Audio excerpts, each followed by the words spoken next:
BP political tax நேயர்கள் அனைவருக்கும் வணக்கம். சென்னை அம்பத்தூர் வெங்கடாபுரம் என்ற பகுதியில் கடந்த 33 ஆண்டுகளுக்கு மேலாக செயல்பட்டு வரக்கூடிய தாய் தமிழ் மழலையர் தோட்டம் மற்றும் தாய் தமிழ் தொடக்கப் பள்ளியுடைய தாளாளர் சிவகாளிதாசன் அவர்கள் நம்மோடு இணைந்துள்ளார். அவரிடம் இந்த பள்ளியின் சிறப்பு அம்சங்கள் குறித்து விரிவாக கேட்டு தெரிந்து கொள்ளலாம். சார் வணக்கம். சார் வணக்கம். தமிழ்நாட்டில் பல வகையான பள்ளிக்கூடங்கள் செயல்பட்டு வருகிறது. இந்த வரிசையில அம்பத்தூர்ல செயல்படக்கூடிய இந்த தாய் தமிழ் மழலையர் தோட்டம் மற்றும் தாய் தமிழ் தொடக்கப்பள்ளியுடைய சிறப்பு அம்சங்கள் என்ன, இதுல எந்த மாதிரியான முறையில கற்றுத்தரப்படுகிறது, கற்றுக்கொள்ளப்படுகிறது? சரி, இது 1993ஆம் ஆண்டு தோழர் தியாகு அவர்களால் பெரும் முயற்சியில் தொடங்கப்பட்ட இந்த பள்ளிக்கூடம். இந்த பள்ளியில நோக்கம் என்னன்னா லாப நோக்கம் இல்லை. முதல்ல குழந்தைகளுக்கு ஆங்கில நர்சரி நோக்கி போகக்கூடிய குழந்தைகளுக்கு ஒரு மாற்று கல்வி திட்டம், இந்த கல்வி திட்டத்தை தான் முன்வைக்கிறது. ஏன்னா இப்போ எல்லா வீட்டு பிள்ளைகளும் ஆங்கில வழி கல்வியை நோக்கி இப்ப போயிட்டு இருக்காங்க. இப்ப 93ல இந்த அளவுக்கு இல்லை. 93ல ரொம்ப குறைவான எண்ணிக்கையில தான் இருந்தாங்க. அன்றைக்கு இதை கொண்டுட்டு வரும் பொழுது மக்கள் பேராதரவு கொடுத்தாங்க இந்த பள்ளிக்கு. வகுப்புக்கு ஒரு ஆசிரியர், அரசு பள்ளிங்கிறது வகுப்புக்கு ஒரு ஆசிரியர் இன்றைக்கு இல்ல. இன்றைக்கு பாத்தீங்கன்னா ஒரு 5000த்துக்கும் மேற்பட்ட பள்ளிக்கூடங்கள் ஓராசிரியர் பள்ளி அல்லது ஈராசிரியர் பள்ளி. மொத்தத்துல பாத்தீங்கன்னா 11,000 பள்ளிகள்ல அது இதன் நிலைமைதான். அப்போ அந்த வகுப்புக்கு ஒரு ஆசிரியர் இருந்தாதான் அந்த குழந்தைக்கான கல்வியை சரியாக வழங்க முடியும். வகுப்புக்கு ஒரு ஆசிரியர் இல்லாம கல்வியை வழங்குவது உண்மையிலே முடியாது. இந்த குரங்கு கோல் எடுத்தால் அடங்குவதை போலதான் குழந்தைகளை அடக்கி வைக்கிறாங்க, அல்லது அதன் போக்குக்கு விட்டுடுறாங்க. அந்த கல்வியே அவங்க இல்லை, சரியான ஒழுக்கமும் அவங்க கற்றுக்கொள்வதற்கான வாய்ப்பு அறவே இல்லாம போயிட்டு இருக்கு. குறை சொல்வதில்லை, இருக்கிற நிலைமையை சொல்றோம். ஆனால் தாய் தமிழ் பள்ளியில குறை இல்லாத பள்ளியாக நடத்துறோம். இல்லை, அந்த குழந்தைகள் ரொம்ப கல்வி கட்டணம் எல்லாம் கொடுத்து இங்க படிக்க வர்றது இல்லை. Free education. ஆமா, முழுக்க அவங்க இலவய கல்வியாகவே கற்றுக்கொள்கிறார்கள். ஒரு தவறு செய்து விட்டால் ஒரு புரிய வைக்கிறதுக்கான வேலைகளை தான் நம்ம ஆசிரியர் பெருமக்கள் செய்யறாங்க. மாணவர் அடிப்பதே கிடையாது. அன்பாலதான் கற்றுக் கொடுப்பீங்க. ஆமா, மாணவர் ஒழுக்கமா நடந்து கொள்ள முயற்சி செய்வீங்க. ஆமா, அந்த முறை கை கட்ட கூட சொல்றது இல்லை. ஏன்னா அவங்களுக்கு அச்சம் வளர்ச்சிக்குள்ள வரக்கூடாது. இப்போ ஒரு அரசு அலுவலகம், ஒரு கலெக்டர் ஆபீஸ் போயிட்டு வாங்கன்னா எத்தனை பொதுமக்கள் போக தயாரா இருக்காங்க? பயம். அந்த படிக்கட்டிலே கால் வைக்க மாட்டாங்க. இன்னும் காவல்துறையில போய் ஒரு பெட்டிஷன் கொடுங்கன்னா போகவே மாட்டாங்க. பயம். இந்த பயம் எங்க வருதுன்னா நம்ம அந்த கல்வி நிலையில இருந்துதான் அந்த பயத்தை உருவாக்குறாங்க. அந்த தலைமை ஆசிரியர் அங்க போகக்கூடாது. ஆசிரியர் கம்ப தூக்கிட்டாங்கன்னா ஒண்ணு கேட்க கூடாது. பாடம் நடத்துறாங்கன்னா எந்த எதிர்கேள்வியும் கேட்கக்கூடாது. இந்த சூழ்நிலை தான் இந்த குழந்தைகளை வளர்க்குது. ஆக அவங்கள ஒரு நல்ல நிலைக்கு கொண்டு வரணும்னா அச்சத்தை அவர்கள் மனசுக்குள்ள இருந்து அகற்றணும். எல்லாரும் மனிதர்கள், நீங்க கேட்கக்கூடிய இடத்துலதான் எல்லாரும் இருக்கிறாங்க, நீங்க கேட்டு பெற வேண்டிய காரியங்கள் நிறைய இருக்கு, இதெல்லாம் நம்ம எடுத்து சொல்றோம். அது மட்டும் இல்லாமல் அவர்களுடைய பணிகளை அவர்களே செய்து கொள்வதற்கும் வழிகாட்டுகிறோம்.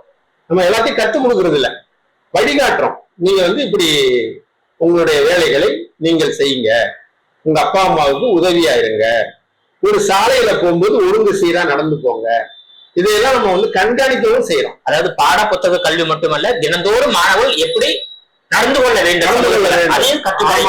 ஆமா, மெய்க்கல்வியா சொல்றோம். உங்க உடம்பை நீங்கள் பேணிக் கொள்ள வேண்டும். உங்க உடம்புக்குள்ள இருக்கிற உறுப்புகள் அதனுடைய நலத்தை நீங்கள் பாதுகாக்க வேண்டும். உங்களை கேட்டுட்டு அது இயங்கல, அது தானா இயங்கி. சமூகம் ஆரோக்கியமா இருக்கணும், நம்முடைய உடலும் ஆரோக்கியமா, அதுக்கான கல்வி கற்றுத்தரீங்க. ஆமா, அப்படி கற்றுத்தர்றோம். அவங்களுக்கு முதல்ல எண்ணும் எழுத்தும் கண்ணன தகும் சொல்லியிருக்காங்க இல்லையா? என்னன்ப ஏனைய எழுத்தன்ப இவரெண்டும் கண்ணன்ப வாழும் உயிருக்குன்னு சொல்லியிருக்கிறாங்க. அப்ப அவங்களுக்கு எழுத்தை கற்றுத் தருகிற அதே அளவில் எண்ணையும் கற்று தருகிறோம். அதாவது தமிழுக்கு 2 மணி நேரம் கொடுக்குறோம்னா ஒரு நாளைக்கு, அதே கணக்குக்கும் கொடுக்குறோம். ஒரு 2 மணி நேரம் கணக்குக்கும் கொடுக்குறோம். ஏன்னா அவங்க அது புரிதலோட கற்றுக்கொண்டாங்கன்னா வாழ்க்கை கணக்குக்குள்ள அவங்க எளிதா போக முடியும். ஒரு கடைக்கு போறாங்க, ஒரு பொருளை வாங்குறாங்க, விலை கேட்டு வாங்குங்க, அது மீது எவ்வளவு தொகை கேட்டு வாங்குங்க, இதையெல்லாம் நம்ம கற்றுத்தர. சில பிள்ளைகள் என்ன பண்றாங்கன்னா ஏதோ ஒண்ணு கொடுக்குறாங்க, ஏதோ ஒண்ணு வாங்கிட்டு வர்றாங்க அப்படிங்கிற சூழ்நிலை தான் இருக்கு. ஆனா நம்ம பிள்ளைகளுக்கு அந்த அந்த சிக்கல்லாம் இல்லை. அச்சம் தவிர்த்தல், நல்ல அறிவை தவிர்த்தல். ஆமா, பயத்தை தவிர்க்கிறது, அதுதான் நம்ம அச்சம் சொல்றோம். அச்சம் தவிர்த்தல், அறிவை வளர்த்தல், நல்ல குடிமகனாக அவர்களை உயர்த்துதல், சமூக பொறுப்பை அவர்களுக்கு கற்றுத்தருதல். இந்த சமூக பொறுப்புங்கிறது ரொம்ப ரொம்ப முக்கியமான விஷயம். ஆமா, அவங்க இப்ப சாலையில போறாங்கன்னா இந்த சாலையை போட்டு தந்தவர் யார்? பணம் அரசு கொடுத்திருக்கோம், ஆனால் அதை உழைப்பை செலுத்தி அதை செய்து கொடுத்தது யாரு? நம்ம உழைப்பாளிகள். இந்த உழைப்பாளிகளை நம்ம மதிக்க வேண்டும் என்பதையும் கற்றுத்தர்றோம். பெற்றோரையும் மதிக்க வேண்டும், சமூகத்தில் உழைக்கக்கூடியவர்களையும் நாம் மதிக்க வேண்டும், சமூக பொறுப்பையும் நாம் ஏற்றுக்கொள்ள வேண்டும். சமூக பொறுப்பை தட்டி கழிக்கிறதுனாலதான் எது எப்படி போனாலும் கவலை இல்லை, நான் மட்டும் நல்லா இருந்தா போதும் அப்படிங்கிற ஒரு சூழ்நிலை இருக்கு. அதையெல்லாம் மாற்றுவதற்கு அவங்களுக்கு சிந்தனை ஓட்டத்தை நாம் கொடுக்கிறோம். தாய்மொழி வழி கல்வி என்பது சிந்தனையை வளர்த்துக் கொள்வதற்கான கல்வி. அவர்கள் நீங்க ஒரு செய்தி கேட்டீங்கன்னா 10 செய்தி சொல்லுவாங்க. என்ன காரணம்னா அவங்க இதுல இருந்து தொடர்பு எடுத்து அதை கற்றுக்கொள்ளக்கூடிய ஆற்றலை அந்த தாய்மொழி வழி கல்வி கொடுக்கிறது. லாபம் நோக்கம் அறவே இல்லாத பள்ளி இவ்வளவும் வளர்ந்திருக்குன்னா முழுக்க முழுக்க பொதுமக்களுடைய நன்கொடை. நன்கொடை 1 ரூபாய் வில்லை விற்றுதான் தொடக்கத்துல வாடகை கட்டடத்துக்கு போனோம், இதே இந்த பகுதியிலே. அதற்கு பிறகு இந்த இடத்தை 98, 99 வாங்கப்பட்டது. இது அறக்கட்டளைக்கு சொந்தமான இடம். அதற்கு பிறகு 2015க்கு பிறகு நான் பாலாளர் பொறுப்பு ஏற்ற பிறகு இந்த கட்டடங்கள் எல்லாம் கட்டியிருக்கேன். அதே போல சுற்றுச்சுவர், நல்ல நவீன கழிப்பறை இதெல்லாம் கட்டி கொடுக்கறதுக்கு நண்பர்களுடைய உதவியில அதெல்லாம் செஞ்சுக்கிட்டு இருக்கோம். 1993ல இந்த பள்ளி தமிழ்நாட்டுல முதலாக தொடங்கப்பட்டதா சொன்னீங்க. தொடங்கப்பட்ட போது எவ்வளவு பள்ளிகள் திறக்கப்பட்டது, இப்போ எவ்வளவு பள்ளிகள் இருக்கின்றது? ஆமா, ஒரு 100 பள்ளிக்கூடங்கள் அதுபாட்டுல உருவாச்சு. ஆமா, ஆங்கில நர்சரிக்கு எதிராக இதெல்லாம் உருவாச்சு, பெரிய அளவுல உருவாகி 2004ல கும்பகோணம் தீ விபத்துக்கு பிறகு அப்படியே அது தலைகீழ் மாற்றமாக மாறிவிட்டது. என்னன்னா நெருக்கடி. அன்றைக்கு 94 குழந்தைகளை இழந்த அந்த ஒரு இது இருக்கு இல்லையா, அது அரசுக்கு ஏற்பட்ட நெருக்கடியாக அது என்ன ஆயிடுச்சுன்னா தாய் தமிழ் கல்வி பணிக்கு ஏற்பட்ட நெருக்கடியாக மாறிவிட்டது. எல்லாம் கூரை கட்டடத்துலதான் இருந்தோம். ஆமா, அந்த கூரையே இருக்கக்கூடாதுன்னு சொல்லி ஒரு முடிவுக்கு வந்துருச்சு அரசு. அதனால என்ன பண்ணிட்டாங்க, பல பேருக்கு நடத்த முடியாம அதை விட்டுட்டு விலகிட்டாங்க. அப்படி நடத்தி மேல வந்த பள்ளிக்கூடங்கள் ஒரு 22 பள்ளிக்கூடங்கள் குறைஞ்சிடுச்சு. ஆமா, அந்த 22லயும் பாத்தீங்கன்னா அந்த 2-3 ஆண்டுகள்ல இன்றைக்கு 15 பள்ளிக்கூடமாக குறைந்து விட்டது. வெறும் 15 தான் இருக்கு. ஆனா தலைமை அலுவலகம் இதுதான். ஆமா, இது தொடக்க பள்ளி. இது முதல்ல தொடங்கின பள்ளி. இப்ப எல்லா பள்ளிகளையும் இணைத்து அதற்கு ஒரு தலைவர், செயலாளர், பொருளாளர்னு ஒரு வகைப்படுத்தி இருக்கிறோம். அது தலைமை பொறுப்பை நான் வைக்கிறீங்க. ஆமா ஆமா. சோ அதிமுக ஆட்சிக்காரர்கள் தான் இந்த தாய் தமிழ் பள்ளி தொடங்கப்பட்டது. ஆனா அதே ஆட்சியில இது வீழ்ச்சி அடைந்து விட்டது. அப்படிதானே? ஆமா. அடுத்து வந்த அரசு இந்த தாய் தமிழ் பள்ளி இயங்குவதற்கு நிறைய பொருளாதாரம் கொடுத்திருக்கலாம், கட்டடம் கட்டி கொடுத்திருக்கலாம், நிலத்தை ஒதுக்கி கொடுத்திருக்கலாம். ஏன் அதெல்லாம் செய்யலையா அரசாங்கம்? அரசாங்கத்துக்கிட்ட நம்ம முறையிட்டுக்கிட்டே இருக்கோம். முறையிட்டதுல கடந்த 2 ஆண்டுகளாக நமக்கு புத்தகம் கொடுக்குறாங்க, குறிப்பேடுகள் தர்றாங்க, காலணி தர்றாங்க, புத்தக பை தர்றாங்க. இவ்வளவுதான். இது ஒரு குழந்தைக்கு ஒரு ஆண்டுக்கு 590 ரூபாய் தான். ஆனா ஆர்டின்னு சொல்றாங்கல்ல, நம்ம கல்வி உரிமை சட்டம், அந்த கல்வி உரிமை சட்டத்துல தனியார் பள்ளியில் படிக்கக்கூடிய அரசு உதவி கிட்டத்தட்ட ஒரு 12,000க்கும் மேற்பட்ட தொகையை கொடுக்குறாங்க ஒரு குழந்தைக்கு. ஆனா நம்ம தாய் தமிழ் பள்ளி பிள்ளைகளுக்கு வெறும் 590 ரூபாய் தான் கொடுக்குறாங்க. தமிழ்நாட்டுல தாய்மொழியை கொண்ட தமிழ்நாட்டுல தாய்மொழி கல்விக்கு நிதி குறைவு, ரொம்ப ரொம்ப குறைவு. அது நாங்க பலமுறை கேட்டு பார்த்துட்டோம். ஒரு தொகுப்பூதியமாவது கொடுங்க ஆசிரியர்களுக்கு. நாங்க தொகுப்பூதியம் கொடுத்தீங்கன்னா நாங்க அதை வச்சு மற்ற வேலைகள்லாம் செய்துக்கோன்னு இப்ப கேட்டு பாக்குறோம். அவங்க அதெல்லாம் இல்ல, நாங்க அரசு அந்த நோக்கத்திலே இல்ல, தனியார் பள்ளிகள் தான், நீங்க வேணா நீங்க ஆட்சியில வாங்கிக்கலாம், உங்களுக்கு தேவையானது என்னவோ அது வாங்கிக்கலாம்ன்றாங்க. வாங்குறதுக்கு பல இடையூறுகள் இருக்கு. என்னன்னா அது வந்து நகராட்சி ஒப்புதல் பெற்ற கட்டடமா இருக்கணும். அப்புறம் வந்து அது வந்து அதுக்கு முன்னாடி அது பட்டா நிலமா இருக்கணும். இப்படி எல்லாம் பல தடைகள் ரொம்ப இடையூறுகள் இருக்கு. அதனால அதுக்குள்ள நாங்க போக முடியல. ஏதோ ஒரு சில பள்ளிகள் வாங்குறாங்க, ஒரு 25 விழுக்காடுன்னா ஒரு 2 லட்சம் 3 லட்சம் அது மாதிரி வாங்குறாங்க. அது வந்து முழுமை அடையல. ஆனா பள்ளிக்கல்வித்துறை செயலாளரை நாங்க சந்திச்சு கேட்கும்போது, அவர் செயலாளர் சந்திரமோகன், கூடுதல் தலைமை செயலாளர், அவர் சொல்றாரு, உங்களுக்கு ஆட்சி கொடுத்தாச்சுங்க, நீங்க போய் கேட்டு வாங்கிங்க அப்படின்னு சொல்லி அப்படி விட்டுறாரு. இப்படி ஒவ்வொரு இடத்துலயும் நம்மள வந்து ஒரு ஆமா புறக்கணிக்கிறாங்க. நிதித்துறையில ரொம்ப மோசமான புறக்கணிப்பு. இப்ப கேட்கும்போது உனக்கு சத்துணவு வேணா தர்றேன், சாப்பிட்டுட்டு போங்கிற மாதிரி சொல்றாங்க. இந்த வந்து தாய் தமிழ் மழலையர் தோட்டத்துல 1ஆம் வகுப்புல இருந்து 12ஆம் வகுப்பு இருக்கின்றதா? 10 தான். அதாவது ஒரு பள்ளி மட்டும்தான் 10ஆம் வகுப்பு, ஒரு பள்ளி வந்து 8ஆம் வகுப்பு யோசனையில இருக்கிற பள்ளி. மீதி 13 பள்ளிக்கூடமும் 5ஆம் வகுப்பு வரையில தான், மழலையர் தோட்டத்தோட கூடிய 5ஆம் வகுப்பு. ஓ அப்படிதான். ஆமா, நர்சரி அண்ட் பிரைமரின்னு சொல்றாங்க. அது வந்து 13 பள்ளிக்கூடம். ஒரு பள்ளி இடைநிலை பள்ளி 8ஆம் வகுப்புல இருக்கு. ரோசனை, நம்ம திண்டிவன ரோசனை பேராசிரியர் கல்விமணி வச்சிருக்காரு. இன்னொரு பள்ளி வந்து திருப்பூர்ல சிங்கனூர் பகுதியில 10ஆம் வகுப்பு 6ல இருந்து 10 உயர்நிலை பள்ளி இருக்கு. இங்க இருக்கிறது மழலையர்ல இருந்து 5ஆம் வகுப்பு வரலையும் மொத்தம் 8 வகுப்பு இருக்கு இங்க. அதாவது அரும்புகள், பூக்கள், பிஞ்சுகள் சொல்லி நர்சரிய சொல்றோம். அதுல இருந்து 1ல இருந்து 5 அரும்புகள், பூக்கள், பிஞ்சுகள். ஓ அருமையான வார்த்தை. ஆமா ஆமா, இத வந்து நம்ம தொடக்கத்துல வைக்கிறோம். 1ல இருந்து 5 இது மொத்தம் 8 வகுப்புகளா இருக்கு. 8 ஆசிரியர் இருக்காங்க, ஒரு தலைமை ஆசிரியர் இருக்கிறாங்க. இந்த பள்ளி எத்தனை ஆசிரியர்? 8 வகுப்புக்கு 8 ஆசிரியர், ஒரு தலைமை ஆசிரியர், 2 ஆயமாக்கள் இருக்காங்க. அதான் இருக்காங்க. மாணவர்கள் மத்தியில நல்ல ஆர்வம் சேர்றாங்களா? நல்லா சேர்றாங்க. ஒரு 102 103 பிள்ளைகள் இருக்காங்க. இருக்காங்க. அப்ப பக்கத்திலேயே அரசு பள்ளி இருக்கு. அரசு தமிழ் வழி கல்வி இருக்கு, ஆங்கில வழி கல்வி வச்சிருக்காங்க. அங்க போதிய எண்ணிக்கை இல்ல, இங்க போதிய ஆசிரியரும் அங்க இல்ல. ஆனா பக்கா கட்டடம் இருக்கு, எல்லாம் நல்லா இருக்கு. ஆனா சேர்க்கல. என்ன காரணம் அப்படின்னா, அவங்களுக்கு அரசு பள்ளியின் மீது ஈடுபாடு குறைவா இருக்கு. நம்ம அரசு பள்ளியில சேர்றத வரவேற்கிறோம். அரசு பள்ளி தான் எல்லா மக்களுக்குமான பொது கல்வியை கொடுக்க முடியும், இலவச கல்வியையும் கொடுக்க முடியாது, காசு வாங்காது. ஏன்னா அரசு வந்து அதுக்கு நிதி ஒதுக்குது. இந்த வருஷம் பாத்தீங்கன்னா 48,500 சில்லற கோடி. நம்ம கேட்கறது தாய் தமிழ் பள்ளிக்குன்னு மொத்தமா கேட்கறது ஒரு ஆண்டுக்கு 3 கோடி. அப்படியே இருந்தாலும் தமிழ் வழி கல்வி கற்றுக் கொடுக்கக்கூடிய 422 பள்ளிக்கூடங்கள் இருக்கு. இந்த 422 பள்ளிக்கூடமும் தனியார் பள்ளிக்கூடங்கள். அத்தனை பள்ளிக்கூடமும் தொகுப்பூதியமா போட்டா 100 கோடியை தாண்டாது. என்ன சொல்றாங்கன்னா, அரசு அவங்கதான் பெரிய வசதி படைச்சவங்க தானே, அவங்க உங்கள்கிட்ட கேட்க சொல்லலையே, உங்களுக்கு என்ன வேணும், வேணா சத்துணவு தர்றோம் வாங்கி சாப்பிடுங்க அப்படிங்கிறாங்க. அலட்சியப்படுத்துறாங்க. சத்துணவு வேணா நாங்க தர்றோம் அப்படிங்கிறோம். அப்படின்னா என்ன அர்த்தம்? நம்ம கேட்கறது ஆசிரியருக்கான ஊதியம். ஆசிரியர் இல்லாம ஒரு பள்ளிக்கூடமும் நடத்த முடியாது. உணவுங்கிறது பெற்றோருடைய பொறுப்பு இருக்கு அதுல. ஆனா கற்றுக் கொடுப்பதுல நம்முடைய ஆசிரியர் பொறுப்பு தான் அதிகமா இருக்கு. பள்ளி நிர்வாகமும் ஆசிரியர் பொறுப்பும் சேர்ந்துதான் கற்றலை சரியா கொடுக்க முடியும். அந்த கற்றலை கொடுக்கறதுக்காக தான் நம்ம வந்து உதவி செய்யுங்க அப்படின்னு கேட்கிறோம். அது தமிழ் வழி கல்வி, தாய்மொழி வழி கல்வி, நீங்க அது கொடுக்கணும்னு சொல்லி கேட்கிறோம். நமக்கு அது உரிமை இருக்கு. அவங்க என்ன சொல்லிடுறாங்க, அப்படி எல்லாம் சட்டம் எங்கள்கிட்ட இல்ல, நாங்க வந்து அரசு உதவி பெறும் பள்ளியாக ஏற்றுக்கொள்ள முடியாது அப்படின்னு சொல்லி நிராகரிச்சிடுறாங்க. சட்டத்தை மாற்ற வேண்டியது தானே, மாத்தலாம்ல. 8300 பள்ளிக்கூடம் தமிழ் வழி கல்விக்காகவே இன்றைக்கு இயங்கிட்டு இருக்கிற பள்ளிக்கூடம் இருக்கு அரசு உதவியில. அந்த பள்ளிக்கூடமும் இன்றைக்கு போதிய அளவில மாணவர்கள் இல்லாம திணறாங்க. ஏன்னா ஆங்கில வழி கல்வி வந்து அங்க இல்லைங்கிறதுனால அங்க போய் சேர்க்க மாட்டேன்றாங்க பெற்றோரும்.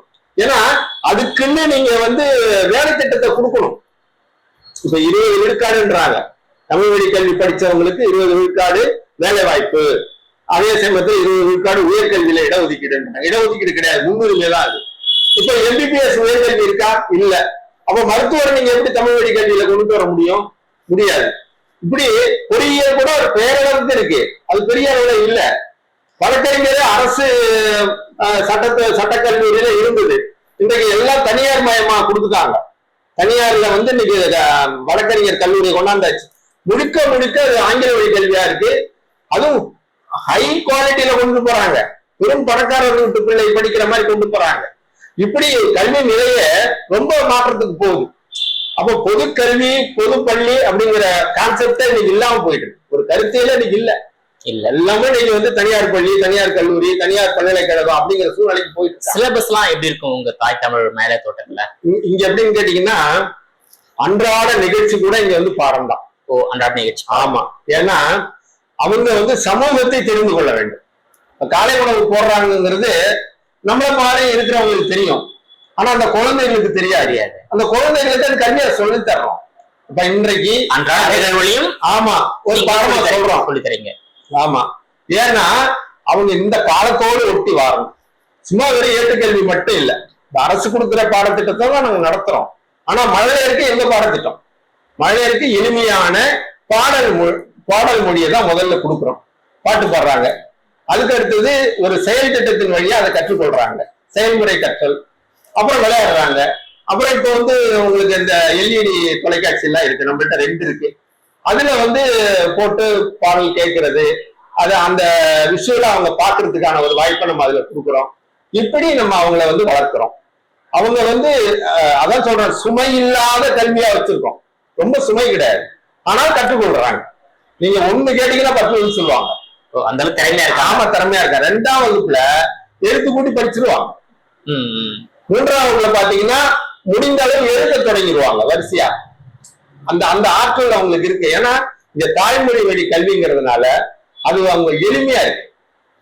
மாணவர்களுக்கும் அந்த ஆசிரியர்களுக்கும் அந்த உறவு இருக்கு இல்லையா, எப்படி கம்யூனிகேட் பண்ணுவாங்க? ஆமா ஆமா, எப்படி பண்ணுவாங்க? அது வந்து இப்ப கூடுவாங்க. இல்ல இல்ல இல்ல, இப்ப வந்து ஆசிரியர்னு கூப்பிட மாட்டாங்க, மிஸ்ஸுன்னு கூப்பிட மாட்டாங்க, எல்லாம் பெண்கள் தான்.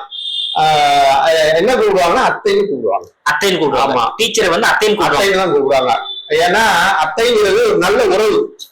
ஒரு தம்பி மகனாகவோ தம்பி மகளாகவோ அல்லது அண்ணன் மகளாகவோ அண்ணன் மகனாகவோ இருக்கக்கூடிய அந்த உறவு, அதனால அத்தைன்னு தான் கூப்பிடுவாங்க. சில பள்ளிகள்ல அம்மான்னு கூப்பிட வைக்கிறாங்க, சில பள்ளிகள்ல அக்கான்னு கூப்பிட வைக்கிறாங்க. அது அவங்க விருப்பத்துக்கு அம்மா அக்கா. ஆமா, இது வந்து பெண் ஆசிரியர்கள். ஆமா, ஆண் ஆசிரியர் ஐயான்னு கூப்பிடுவாங்க பொதுவா. ஆமா, தொடக்க காலத்துல எல்லாம் மாமான்னு கூப்பிட்டு இருந்தாங்க. அது வேண்டாம், எல்லாரும் பெரியவங்க இருக்காங்க, சின்னவங்க இருக்காங்க, பொதுவா அத்தைன்னு அத்தை இது ஐயா, என்ன எல்லாம் ஐயா ஐயா அக்கா ஆமா அம்மா அம்மா. இதுதான் வந்து மாணவர்களுக்கும் ஆசிரியருக்கும் அதாவது உள்ள ஒரு தொடர்பு. ஆமா, அதே போல வந்து டீச்சர் மாணவர் எப்படி அழைப்பாங்க? சிட்டுகள் தான், தாய் தமிழ் சிட்டுகள் சொல்லுவாங்களா? ஸ்டூடெண்ட் சொல்ல மாட்டீங்க, சொல்லுவாங்க, பேர் சொல்லி கூப்பிடுவாங்க. பொதுவா நாங்க அவங்களுக்கு இடுற பேரு சிட்டுகள். சிட்டுகள் அருமையான வார்த்தை. அது மாதிரிதான் நாங்க அவங்கள அழைக்கிறோம். நாங்க பத்திரிகைகள்ல போடும்போதும் தாய் தமிழ் சிட்டுகள் கலை நிகழ்ச்சி நடத்துவார்கள் தான் போடுவோம். அது அவங்களுக்கு பிடித்தமான சொல்லு. அதே மாதிரி காலையில அவங்கள சந்திச்சாங்கன்னா தமிழ் வாழ்கன்னு சொல்லுவாங்க. நீங்க விடைபெற்று செல்லும் போது தமிழ் வெல்கன்னு சொல்லுவாங்க. ஆமா, சாரிமான கல்வி. தேர்வு எப்படி நடக்கும் சார்? தேர்வு வந்து அதாவது வழக்கம் போலதான் இருக்கும். ஆனா அதுலயே என்னன்னா, இப்போ 2ஆம் வகுப்பு பிள்ளைக்கு சில பிள்ளைக்கு படிக்க வராதுன்னு வச்சுக்கோங்க, அவங்க காதுல கேட்கிற மாதிரி அந்த வினாக்களை சொல்லுவாங்க. அதுக்கான விடையை சொல்ல மாட்டாங்க, காதுல விழுகிறது மாதிரி ஒரு இடத்துல நின்று படிப்பாங்க. அதை காதுல வாங்கிட்டு அதை அந்த இடத்த அவங்க நிறைவு செய்வாங்க. அப்படிதான் எங்களுடைய தேர்வு முறை இருக்கும். பாடல்லாம் அவங்களே பாடுவாங்க, கதைகள் சொல்லுவாங்க, அதெல்லாம் வாய்மொழியாக சொல்லுவாங்க. 60 மதிப்பெண் தான், 40 மதிப்பெண் அவங்களுடைய செயல்முறை திட்டத்துக்காக. ஆமா ஆமா, அப்படி கொடுத்துருவோம். 60 தான் வந்து. ஆமா ஆமா, எல்லாருக்குமே. ஆமா, எல்லாருக்குமே 5ஆம் வகுப்பு வரலையுமே அதான். சரி, ஓகே சார். உங்களோட முயற்சி வந்து ரொம்ப அருமையான முயற்சி. தமிழை வந்து வளர்த்து எடுக்கணும், தமிழை வந்து மாணவர்கள் மத்தியில கொண்டு செல்லணும்ன்றதான் இருக்குது. ஆனா அரசாங்கத்தினுடைய உதவி உதவிதான் எங்களுக்கு ரொம்ப தேவையா இருக்கு. என்ன எங்களுக்கு உதவின்னா ஆசிரியர்களுக்கான ஊதியம் கொடுக்கணும். ஆமா, அது நீங்க வந்து காலமுறை ஊதியம் கூட அங்க கேட்கல. இப்போ வந்து 12,000 15,000 18,000 அரசே வந்து அரசு பள்ளியில வேலை செய்யக்கூடியவங்களுக்கு தொகுப்பூதியம் கொடுக்குது. அது ஒரு நடுநிலையா பாத்தீங்கன்னா ஒரு 15,000, 12 வேண்டாம் 18 வேண்டாம், ஒரு 15,000 கொடுத்தாங்கன்னா எங்கள்கிட்ட இருக்கிற 9 ஆசிரியருக்கும் 9 10 90 35 45 1,35,000 ரூபாய் தான். அரசு பள்ளியில ஒரு ஆசிரியருக்கான சம்பளம் அது. நாங்க மொத்தமா ஒரு 9 பேருக்கு சேர்த்து கேட்கிறோம். கரெக்டா சொல்லிட்டீங்க. ஆமா, அப்படி கொடுத்தாங்கன்னா இந்த பள்ளிக்கு மட்டும் இல்ல, 15 பள்ளிக்கும் கேட்கிறோம். 15 பள்ளிக்கு மட்டும் இல்ல, 422 பள்ளிக்கூடம் இது மாதிரி இயங்குது. எங்க அமைப்புக்குள்ள தாய் தமிழ்ங்கிற கல்வி நிலையத்துக்குள்ளதான் 15. இது இல்லாம 422, மொத்தம் சேர்த்து 422. அது என்ன? அது வந்து அதுவும் இப்ப பாத்தீங்கன்னா ஒரே காம்பவுண்டுக்குள்ள இது மெட்ரிகுலேஷன் வச்சிருப்பாங்க, சிபிஎஸ்சி வச்சிருப்பாங்க, தமிழ ஒரு பக்கம் வச்சிருப்பாங்க, தமிழ் வழி கல்வி வச்சிருப்பாங்க. இது வந்து ஃபில்ட்ரேஷன் பண்ணி இங்க தள்ளுறது. இந்த சிபிஎஸ்சில வராதவங்களை மெட்ரிகுலேஷனுக்கும், மெட்ரிகுலேஷனுக்கு வராதவங்களை இங்க வந்து தமிழ் வழி கல்விக்குமா இடப்பெயர்வு பண்ணி அதை சேர்த்துருவாங்க. சில இடங்கள்ல பாத்தீங்கன்னா அரசு உதவி பெறும் பள்ளியாவே இருக்கும், 8ஆம் வகுப்பு வரையும் இருக்கும். 9, 10 பாத்தீங்கன்னா சுயநிதியா நடத்துவாங்க, அதுவும் தமிழ் வழி கல்வியா நடத்துவாங்க.